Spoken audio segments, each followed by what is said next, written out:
Hi friends, welcome. എളുപ്പത്തിൽ ഉണ്ടാക്കാൻ പറ്റുന്ന ഒരു ഈസി ബ്രേക്ക്ഫാസ്റ്റ് റെസിപ്പിയാണ് ഇന്ന് കാണിക്കുന്നത്. അപ്പോൾ ഇതിന് ഒരുപാട് ചേരുവകളൊന്നും വേണ്ട. നമ്മുടെ വീട്ടിൽ എപ്പോഴും ഉള്ള 2 ചേരുവകൾ മതി ഉണ്ടാക്കിയെടുക്കാനായിട്ട്. ഞാനിവിടെ 1 കപ്പ് പച്ചരി രാത്രി തന്നെ കുതിർത്തെടുത്ത് വെച്ചതാണ്. അപ്പോൾ രാത്രി മറന്നു പോവുകയാണെങ്കിൽ രാവിലെ ഒരു 4 മണിക്കൂർ മുമ്പേ കുതിർത്തെടുത്താലും മതി. ഇനി അരി കഴുകി നമുക്കൊരു മിക്സിയുടെ ജാറിലേക്ക് മാറ്റാം. ഇതിൻ്റെ കൂടെ അരയ്ക്കാൻ വേണ്ടിയിട്ട് 1/2 കപ്പ് തേങ്ങയും കൂടി വേണം. 1 കപ്പ് അരിക്ക് 1/2 കപ്പ് തേങ്ങ എന്ന കണക്കിൽ വേണം ചേർക്കാനായിട്ട്.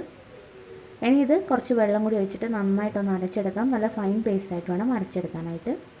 അപ്പോൾ നമ്മളിത് അരച്ചെടുത്തിട്ടുണ്ട്. നല്ല നൈസായിട്ട് അരച്ചെടുക്കാം.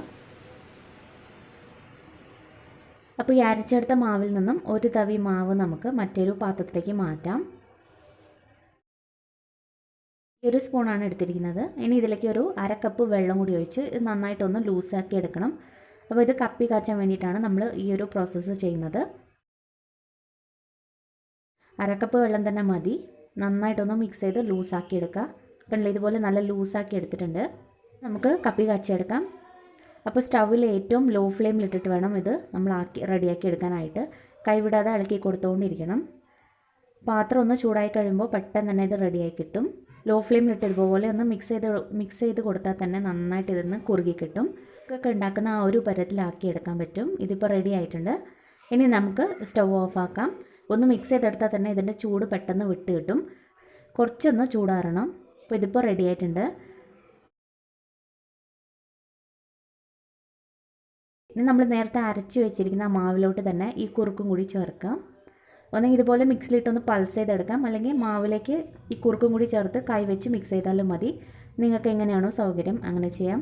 ഇതിപ്പോൾ കുറച്ചും കൂടി എളുപ്പത്തിന് വേണ്ടിയിട്ടാണ് ഈ മിക്സിയുടെ ജാറിലേക്ക് തന്നെ മാറ്റിയിരിക്കുന്നത്. ഇനി നമ്മൾ ഈ മാവിലേക്ക് ഉപ്പൊന്നും ചേർത്തില്ല. അപ്പോൾ ആവശ്യത്തിന് ഉപ്പും കൂടി ചേർക്കാം. പിന്നെ ചെറുതായിട്ടൊരു മധുരത്തിന് വേണ്ടിയിട്ട് 1 ടീസ്പൂൺ പഞ്ചസാരയും കൂടി ചേർക്കുന്നുണ്ട്. പഞ്ചസാര ഓപ്ഷണലാണ് കേട്ടോ, നിങ്ങൾക്ക് വേണമെങ്കിൽ മാത്രം ചേർത്താൽ മതി. ഇതൊന്ന് പൾസ് ചെയ്തെടുക്കുക. ഒരു 2-3 സെക്കൻഡ് നേരത്തേക്ക് ഒന്ന് പൾസ് ചെയ്തെടുത്താൽ തന്നെ മതി. എല്ലാം കൂടി ഒന്ന് ചേർന്ന് കിട്ടണം, അത്രേ വേണ്ടൂ. അപ്പോൾ നമ്മളിത് എല്ലാം കൂടി ഒന്ന് അരച്ചെടുത്തിട്ടുണ്ട്. ഇതിന് റെസ്റ്റ് ചെയ്യാനൊന്നും വയ്ക്കേണ്ട ആവശ്യമില്ല. ഉടനെ തന്നെ നമുക്ക് ഉണ്ടാക്കിയെടുക്കാവുന്നതാണ്. മാത്രമല്ല ഇതിലേക്ക് ബേക്കിംഗ് സോഡയോ ഈസ്റ്റോ ഒന്നും ചേർക്കേണ്ട ആവശ്യമില്ല. ഇതുപോലെ ഇരിക്കണം മാവ്. ദോശമാവിൻ്റെ പരുവത്തിൽ റെഡിയാക്കി എടുത്താൽ മതിയാവും. ഇതിൻ്റെ കൂടെ കഴിക്കാനായിട്ട് ഒരു കറിയും കൂടി തയ്യാറാക്കും. ഇതിൻ്റെ കൂടെ നല്ലൊരു കോമ്പിനേഷൻ ആയിരിക്കും. ഒരു ചീനച്ചട്ടിയിലേക്ക് 1 ടേബിൾ സ്പൂൺ എണ്ണ ഒഴിച്ചിട്ടുണ്ട്. എണ്ണ ചൂടാൻ ശേഷം ഇതിലേക്ക് ആവശ്യത്തിന് കടുക് ചേർക്കാം. കടുകൊന്ന് പൊട്ടിയതിന് ശേഷം 6 വെളുത്തുള്ളി ചെറുതായിട്ട് കട്ട് ചെയ്തതാണ്, അതും കൂടി ചേർക്കാം. ഇനി 4 പച്ചമുളകും കുറച്ച് കറിവേപ്പിലയും കൂടി ചേർക്കാം. ഇനി ഇതിലേക്ക് 2 വലിയ സവാള നീളത്തിൽ സ്ലൈസ് ചെയ്തതാണ്, അതും കൂടി നന്നായിട്ടൊന്ന് വഴറ്റിയെടുക്കണം. സവാളയ്ക്ക് അത്യാവശ്യം ഒന്ന് വഴണ്ടി വന്നിട്ടുണ്ട്.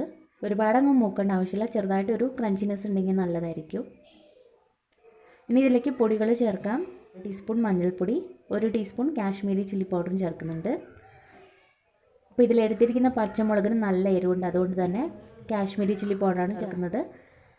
നമ്മുടെ സാധാരണ എരിവുള്ള മുളക് പൊടി ചേർക്കുന്നില്ല, കാരണം പച്ചമുളകിന് തന്നെ നല്ല എരിവുണ്ട്. അതല്ലാന്നുണ്ടെങ്കിൽ നമുക്കൊരു 1/2 ടീസ്പൂൺ സാധാരണ മുളക് പൊടിയും കൂടി ചേർക്കാവുന്നതാണ്. ഇനി ഇതെല്ലാം കൂടി നന്നായിട്ട് വീണ്ടും ഒന്ന് വഴറ്റിയെടുക്കണം. ഇപ്പോൾ പൊടികളും നന്നായിട്ടൊന്ന് മൂത്ത് വന്നതിന് ശേഷം 2 തക്കാളിയും കൂടി കട്ട് ചെയ്ത് ചേർക്കാം. തക്കാളി ഇതുപോലെ തന്നെ നല്ല നൈസായിട്ട് വേണം കട്ട് ചെയ്യാനായിട്ട്. ആവശ്യത്തിന് ഉപ്പും കൂടി ചേർക്കാം. 2 സവാളയ്ക്ക് 2 തക്കാളി എന്ന കണക്കിൽ വേണം ചേർക്കാനായിട്ട്. തക്കാളി നല്ല സോഫ്റ്റായി കിട്ടുന്നത് വരെ വഴറ്റിയെടുക്കാം. ഇപ്പോൾ തക്കാളി നന്നായിട്ട് തന്നെ വഴണ്ടി വന്നിട്ടുണ്ട്. അപ്പോൾ ഈ സ്പൂൺ വെച്ച് തന്നെ ചെറുതായിട്ടൊന്ന് ഉടച്ചു കൊടുത്താൽ മതി. ഇനി ഇതിലേക്ക് ഒരു 2 ടേബിൾ സ്പൂൺ വെള്ളം കൂടി ഒഴിച്ച് നമുക്കൊന്ന് ലൂസാക്കി എടുക്കാം. ചേർക്കരുത്, കുറച്ച് മാത്രം മതിയാവും. ഇപ്പോൾ ഒരു 2 ടേബിൾ സ്പൂൺ വെള്ളം തന്നെ മതി.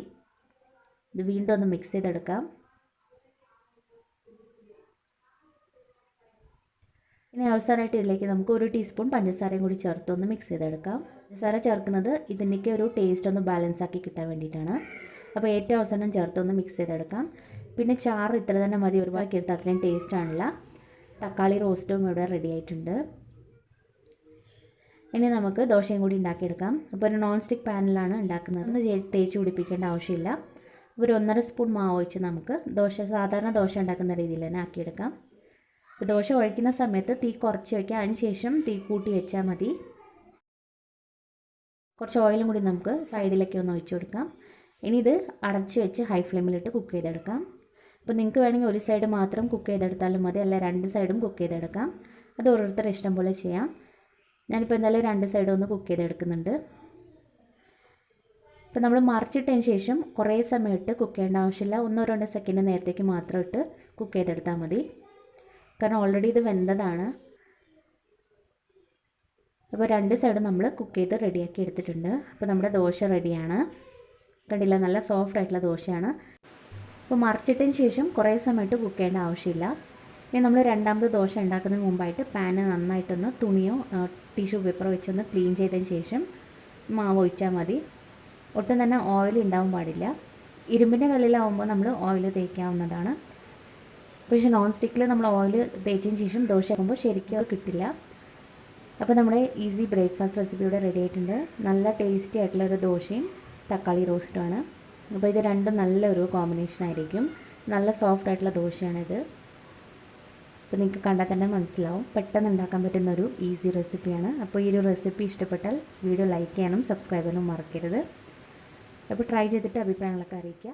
താങ്ക്